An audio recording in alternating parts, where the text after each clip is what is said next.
Dargaggoo Daawit Kuraabaachoo keemikaal injiinaringiidhaan eebbifame. Yeroo yuunivarsiitiidhaa eebbifame bahetti gosa barnootaa barateen qacaramuudhaaf carraa hin arganne. Yeroo muraasaan booda obboleessaa hangafa hojii huccuu hodhuu irratti bobba'ee jiru gargaaruudhaaf akka gargaaraatti hojii kan eegalu dubbata. Kan qabatee dhufe uffata aadaati.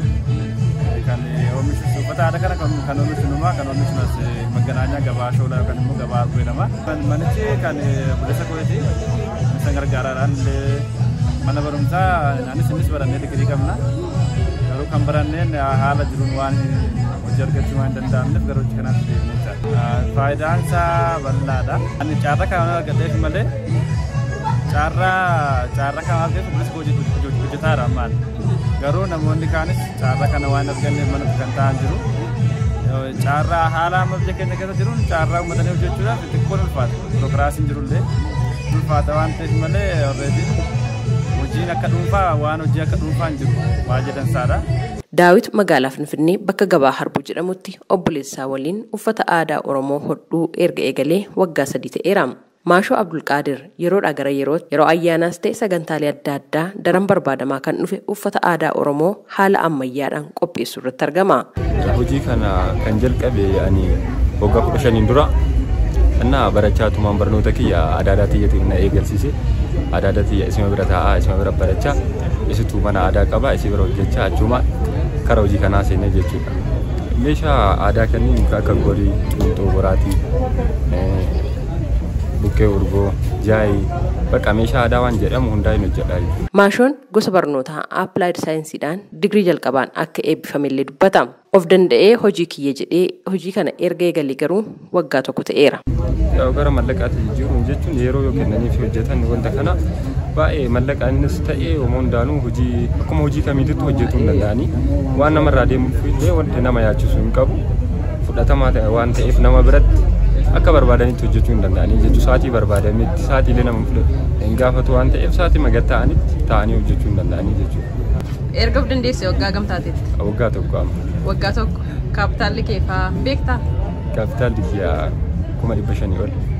Yeroo ammaa jechuudha. Yeroo jalqabdu hangamiin jalqabde? Qarshii 100 jalqabe. Dargaggoonni kunneen yeroo yuunivarsiitiidhaa eebbifamanii ba'an bu'aa bayii hedduu keessa akka darbanii fi namni kamuu abdii murachuu akka hin qabne dubbatu.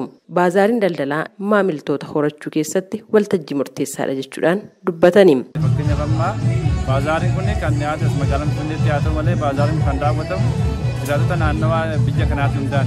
Maaliif ayyaana kana kabajuu amma yeroo dhiyoodhaas saba kan dhuguun kan dhufee kabajaa saboonni biraan dhufanii kabajaa jira waan ta'eef waan hojjetu gabaatti baastee garsuudhaaf carraa gaarii qaba. Gabaa baay'ee miti rabbaa galatu gabaan haala amma jiruun gabaan dansaadha. Garuu baroota darban haala gaariitti illee garuu nuti amma fakkeenyaaf asitti waan dhiyeessinu kana waan qubbee qabu dhiyeessaadha. Maaliif yoo ta'e isa asitti akka uummanni kun akkamitti dhufu yoo ta'an yoo deebi'ee illee achi suuqii waan jiruuf waan hin taane gabaatti dhiyeessurra waan bareeda gabaatti baasaadha. Bu'aan isaallee haala amma ikonomii namaa galii nama wajjin jiru wajjin gochuun ulfaata namaaf jechuudha. Garuu haa ta'u. Shamisa qabee qabu. Averejidhaan amma haala uffataa fi haala fuularratti hundaa'a. Diizaanii illee jira isa xilfeedhamu illee hin xalafamaaf fayyii kuni. Kanaafuu 950 amma 200 keessatti gurgurama shamisiin. Kan barreen gaddaa irratti hin dabaleera? Baay'ee dabale malee. Baay'ee dabaleera garaagarummaa 300 gadi 400 qabu. Maaliif dabaleega?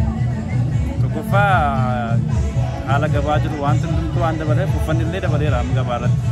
Inni meetira tokko gaarraa bitamaa ture amma garaagarummaa 50 80 qaba. Akkasumas kaffaltiin ogeessa kaffalamu illee akkasuma dabalaara. Kanaafuu wanti jiru hundumtuu dabalaara waan ta'eef infleeshinii biyya keessa jiru baay'ee ulfaataadha. Namoonni bitachuudhaaf gara baazaarii kanaa dhufanis oomishaalee qulqullina qaban gatii madaalawaadhaan argachaa jirra jechuun himan. Kanatti aadaalee Oromoo faaya garaagaraa asii dhiyeessanii gurgurtaaf dhiyaatee jira. Anis bitachuuf madaalawaadhaa bareeda.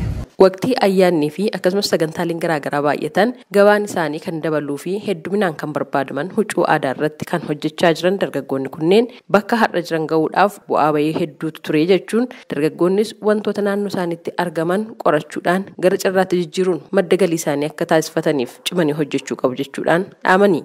Gabaasa Sagalee Ameerikaatiif Tsahaay Daamxoo Finfinneerra.